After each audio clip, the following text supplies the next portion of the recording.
Tapi Abimanyu tidak pun goyah untuk mendapatkan cahaya Andaru tersebut. Malah Semar sebagai pendamping Abimanyu memukul wanita cantik tersebut karena dinyatakan tidak senonoh.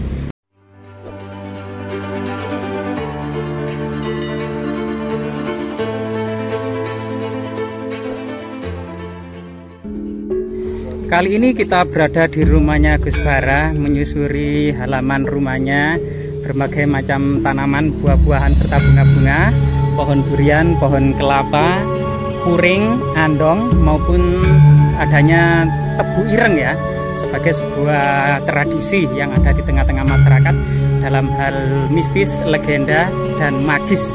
Pemirsa, kali ini kita berada di rumah Gus Bara. Rumah yang ternyata akhir-akhir ini sering muncul cahaya misterius dari langit berwarna biru kehijauan yang masyarakat mengenalnya sebagai cahaya Andaru atau Pulung Wahyu Keprabon. Dalam cerita pawayangan ya ada 3 pangeran yang ingin berebut cahaya Andaru, antara lain Sambah, Lesmana, dan Abimanyu. Sambah kemudian dan Lesmana dan Abimanyu menuju ke hutan Kereta Wahana untuk bertapah dan memburu cahaya Andaru. Suatu ketika dalam pertapaannya kemudian Sambah mendapatkan cahaya Andaru masuk ke dalam tubuhnya. Kemudian saking girangnya mengadakan pesta pora bersenang-senang sampai mabuk-mabukan, sehingga kemudian cahaya Andaru keluar dari tubuhnya karena tidak kerasan atas kesombongan Sambah. Kemudian cahaya Andaru masuk ke dalam tubuh Lesmana, dan kemudian Lesmana menjadi godaan ya dari Parwati, Dewi Durga, menyamar menjadi seorang wanita cantik lagi molek menggoda Lesmana, sehingga Lesmana pun terlena dan melakukan hubungan tidak senonoh dengan perempuan cantik itu yang tidak lain adalah Dewi Durga. Akhirnya cahaya Andaru keluar dari tubuh Lesmana dan masuk ke dalam tubuh Abimanyu. Begitu juga kemudian Dewi Durga menggoda Abimanyu dengan wanita yang sangat molek. Tapi Abimanyu tidak pun goyah untuk mendapatkan cahaya Andaru tersebut. Malah Semar sebagai pendamping Abimanyu memukul wanita cantik tersebut karena dinyatakan tidak senonoh. Sehingga kemudian cahaya Andaru kerasan berada di dalam tubuh Abimanyu. Sehingga kemudian cahaya Andaru ini memang bisa direbut oleh siapapun. Namun seseorang yang terpilih dengan kerendahan hati, dengan kemudian kedalaman ilmunya, dan kemudian kesederhanaannya ya, dan tidak melakukan perbuatan-perbuatan yang tidak senonoh atau kesombongan-kesombongan lainnya, sehingga cahaya Andaru ini kemudian kerasan ke dalam tubuh seseorang tersebut. Jadi di belakang kita ini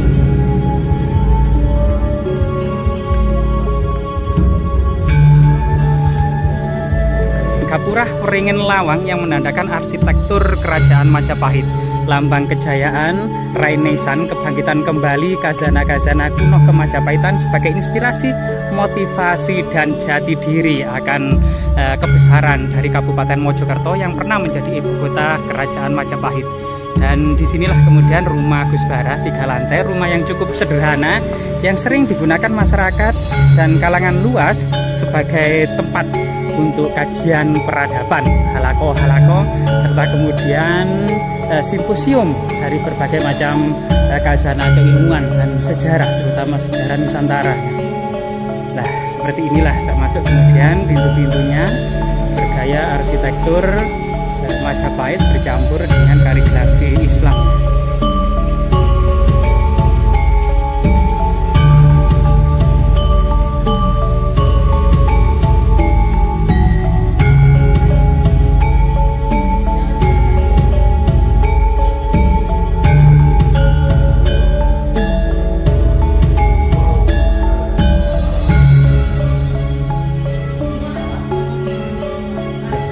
Gus Bara sendiri sebagai cucu dari Kiai Haji Abdul Halim yang merupakan salah satu pendiri dari organisasi Islam terbesar di Nusantara, yaitu Nahdlatul Ulama.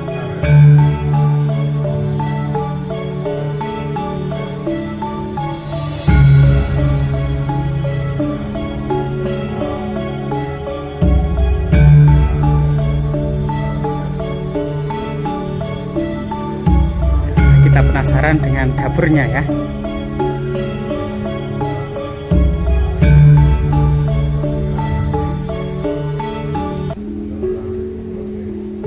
Jadi dapur rumah Gus Bara ya sama dengan dapur-dapur pada umumnya ya, yang cukup sederhana.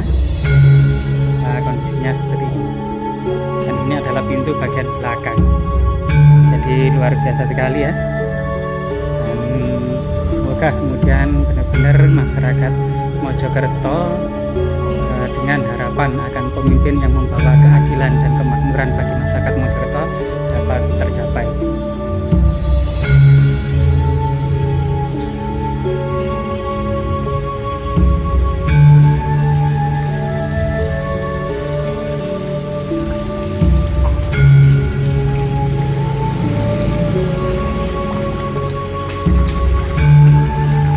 Ikan-ikannya kelihatannya lapar ini.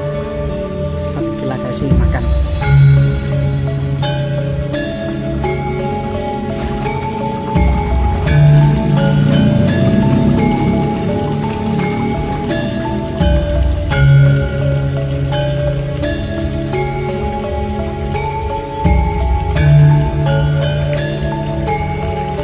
Jadi memang akhir-akhir ini tidak hanya kemudian masyarakat secara luas yang mendapati turunnya sebuah wahyu atau cahaya andaru yang berwarna hijau kebiruan datang dari langit kemudian turun ke rumah Gus Bara ini ya, tapi juga Satpol PP dan kemudian sebagian tamu-tamu dari Gus Bara sendiri melihat keberadaan cahaya tersebut.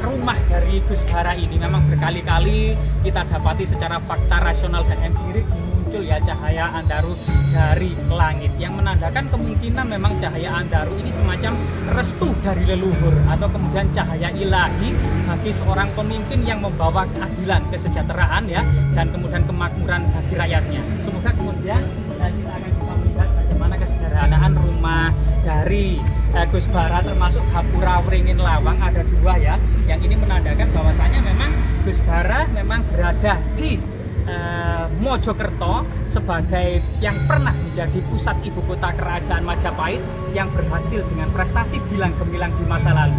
Tidak terlupakan bahwasanya ada semacam berita tradisi ya, bahwasanya ada semacam ilmu Jawa tingkat tinggi, rumah-rumah yang ditanami tebu ireng.